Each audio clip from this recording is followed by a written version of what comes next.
Hey everybody, it's Matt from SteveandMattB, and today we'll be doing a Hunter's Guide to 25-man TOC, the Northern Beast Encounter. The first fight we have is Gormok the Impaler.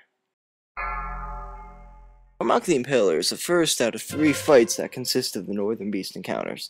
He is a relatively simple fight, consisting of only a few abilities that raiders need to watch out for. One of these abilities is Impale. Impale is an ability that does around 15k damage on the initial hit and applies a bleed effect that will do about 2k damage every 2 seconds. Now this is applied every 10 seconds and lasts for a period of 30 seconds. This bleed effect does stack, so it is necessary for tanks to switch back and forth due to the excess damage being taken. The next ability Gormok uses is called Staggering Stomp. This ability deals 9k damage to all enemies within 15 yards and interrupts spellcasting for 8 seconds. Another major factor in the fight are the snowballed vassals.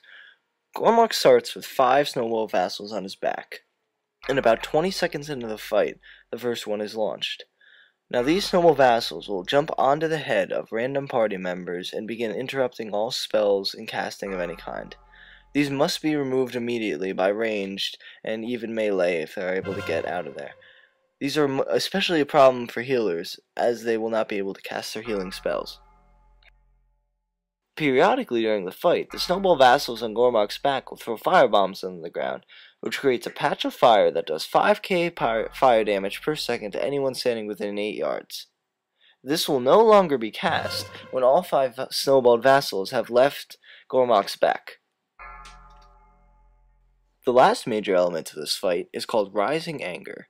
Now this is a 15% damage increase Gormok gets whenever a snowballed vassal jumps on somebody's back. The next fight in the Northern Beast encounter is the Acid Maw and Dread Scale encounter. This encounter begins immediately after the Gormok the Impaler's death. During the fight, one worm will be mobile while the other one is in the ground. This will change from time to time as the two burrow and move around the arena. The main difference between the two is that the mobile one will create a slime pool behind it which will rapidly expand. This means it must be kited by the tank around the arena away from the rest of the raid. The rooted one shall stay still and cast a knockback effect as well as spitting poison. This is where the 2 poisons come in, called Burning Bile and Paralytic Poison. Paralytic Poison is put on by Acid Maw, while Burning Bile is put on by Dread Scale. The Paralytic Toxin is the more dangerous of the 2. This toxin will slowly decrease the run speed of a character until the point that it is 0%. Rendering them completely useless. The Burning Bile toxin is the less dangerous one, dealing a small amount of AoE damage around the person that is afflicted. The only way to remove the 2 effects of these 2 toxins is if the 2 players containing the opposite of each other come into contact. This will get rid of both of the toxins and will allow the players to continue. Considering the danger of the Paralytic Poison, it is recommended to attempt to kill Acid Maw before you kill Dread Scale. Killing Acid Maw, however, will enrage Dread Scale, increasing his damage dramatically.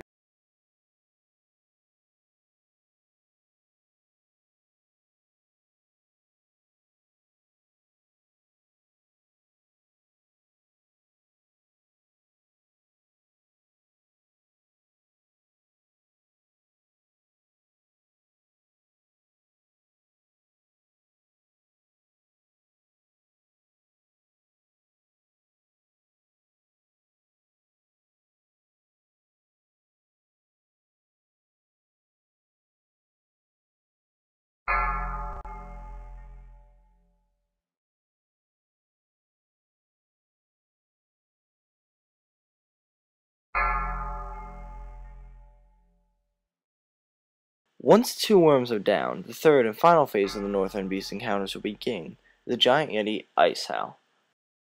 The first ability Ice Howl uses is called Ferocious Butt. This is an attack that deals upwards of 80,000 damage to a single target. This can and must be mitigated by the tank, so they will be one-shotted. The next ability he uses is Arctic Breath. This is a cone freeze that he will cast at random party members that will also freeze party members around it. This ability will inflict 20,000 frost damage over 5 seconds. The ability Ice Howl uses is called Massive Crash. This is an AoE that sends all players flying back into the walls of the arena. At this time, he will gaze at one player and begin to charge. You will be able to move shortly before he begins his charge, and it is imperative that you get out of the way. If you do not get out of the way, he gains a buff called Frothing Rage. This increases his attack speed by 50 and is very dangerous for the tanks. The only way to get rid of this once it is applied is to use a tranquilizing shot or some other form of dispel. If you do dodge him, however, you will be able to attack him for 100% more damage over the next 10 seconds. This is a relatively simple fight, and it's just rinse and repeat until he is down. Thank you for watching this 25-man TOC Northern Boss encounter, and please leave a comment if you like this video. If you wish to see more, please subscribe. Thank you for watching.